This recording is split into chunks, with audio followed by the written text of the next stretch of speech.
There are people who find it incredibly difficult to hug others, difficult to say warm words, difficult to lean close, stroke someone's hair, or simply walk up to another person and show tenderness.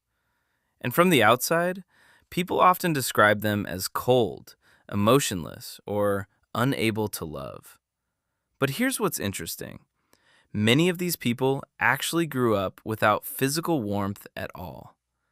And when I was reading the comments under my previous video, there were hundreds of stories saying the exact same thing. I was never hugged. We just lived next to each other. My mother stopped hugging me when I got older.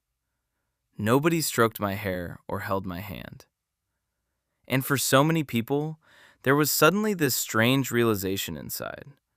So this is why closeness feels so difficult for me now. And here's something important to understand.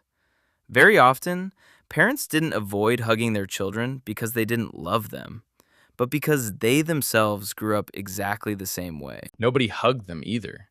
Nobody told them, "I love you." Entire generations were raised in emotionally harsh environments, especially people who grew up after wars, shortages, difficult living conditions, and constant survival. In those environments, love often looked less like warmth and more like care through actions. Feed the child, dress them, educate them, raise them. That was considered enough. Physical tenderness was seen as something unnecessary, sometimes even dangerous. Many people in the comments repeated the same phrase, "You shouldn't spoil a child." And if you really think about it, that wasn't just a phrase. It was an entire parenting philosophy. Generations were raised believing that love had to be restrained, that if you comforted a child too much, hugged them too often, praised them, or carried them in your arms, they would grow up weak, spoiled, overly emotional, or incapable of handling life. People genuinely feared this because they themselves had grown up in hard environments where survival meant enduring pain, suppressing emotions, and being strong. Softness was often treated almost like a threat.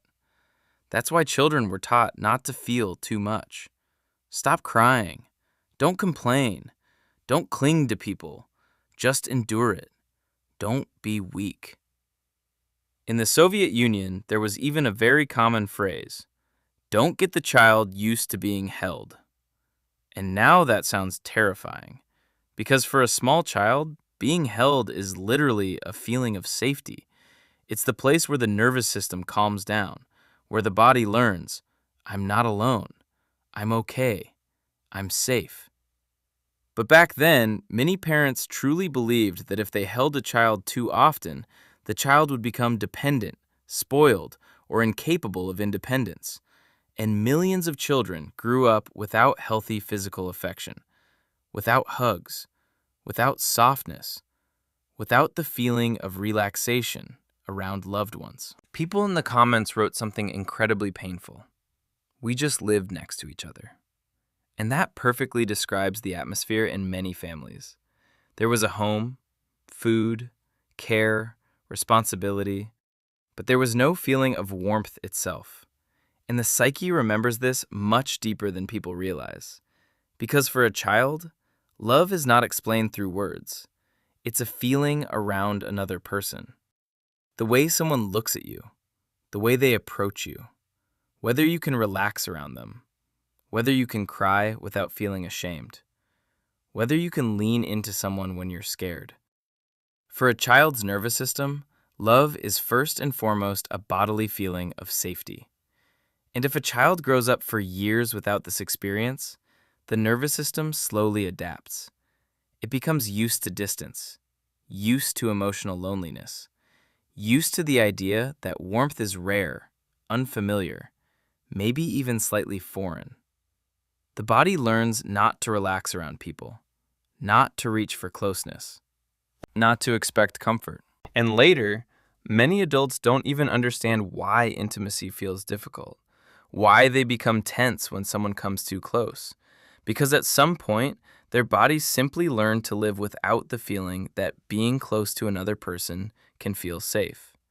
And then these children grow up, And very often, they themselves don't understand why closeness feels difficult, why tension appears inside when someone hugs them, why they instinctively want to pull away, why saying tender words feels uncomfortable, why their body remains tense around other people. Many people wrote directly, "I want to push people away when they touch me," or "physical touch feels unpleasant to me." And this doesn't mean the person is bad or cold. Very often, their bodies simply never learned to associate touch with safety. There's another very painful thing. Many children who were never hugged grow up with a very quiet, almost invisible feeling inside. I'm not that important. And the hardest part is that they rarely realize this consciously, because children almost never think, my parents simply didn't know how to show warmth. A child's psyche works differently.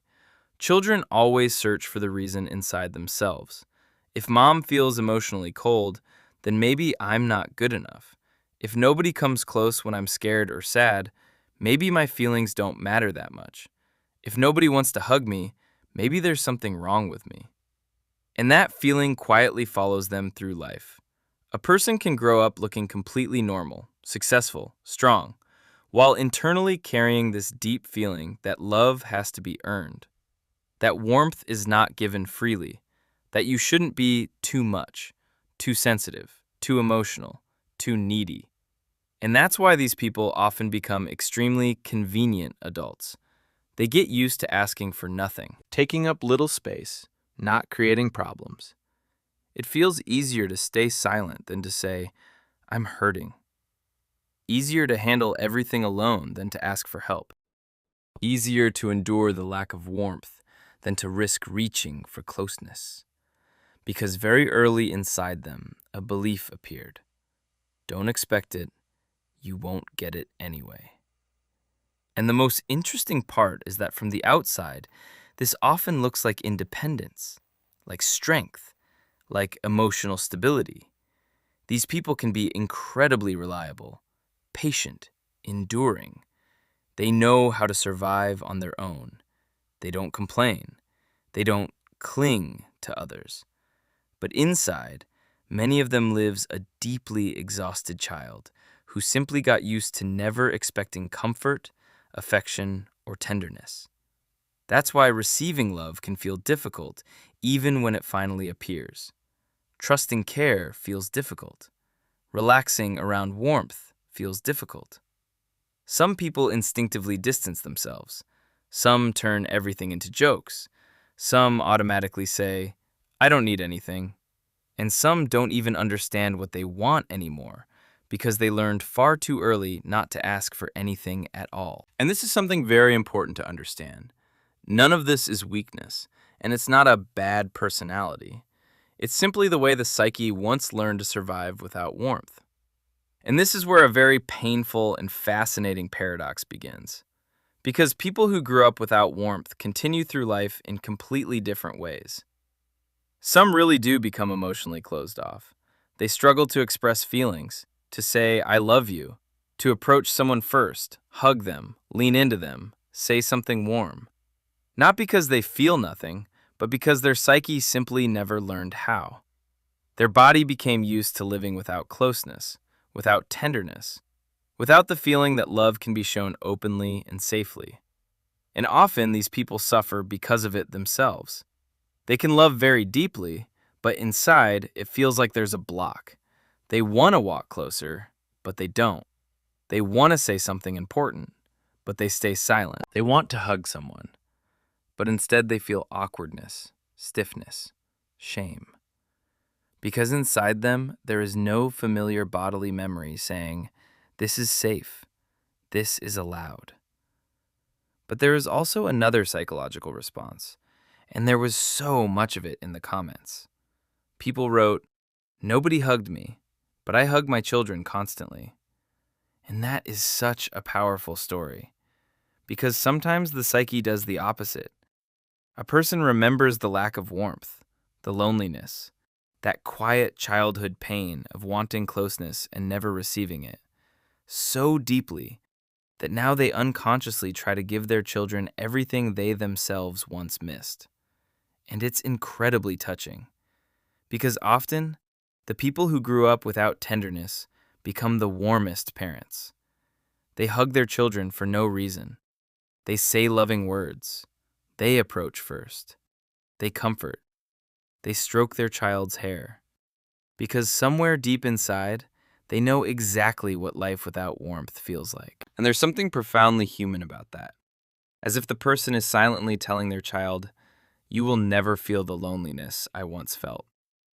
And in that moment, they're not only giving love to their child, they're also slowly healing their own inner child. Because the psyche is an incredible thing. It doesn't only pass pain forward, it can consciously stop the cycle. And that is enormous inner work that many people don't even notice inside themselves. When a person who grew up without warmth suddenly creates a completely different atmosphere for their own children, softer, more alive, warmer. And perhaps this is one of the strongest forms of love, refusing to let pain continue into the next generation. And here's the most important thing to understand. If nobody hugged you in childhood, there is nothing wrong with you. Your psyche simply adapted to the environment you grew up in. Your body learned to live without warmth because at one point, that was your normal. But the psyche is not frozen forever. People can learn closeness again, learn to feel safe around others, learn to say loving words, learn to hug their children, their partner, themselves. And the fact that you even recognize yourself in this topic already says a lot. Because the most important moment begins when a person stops seeing themselves as cold and starts understanding their own story instead.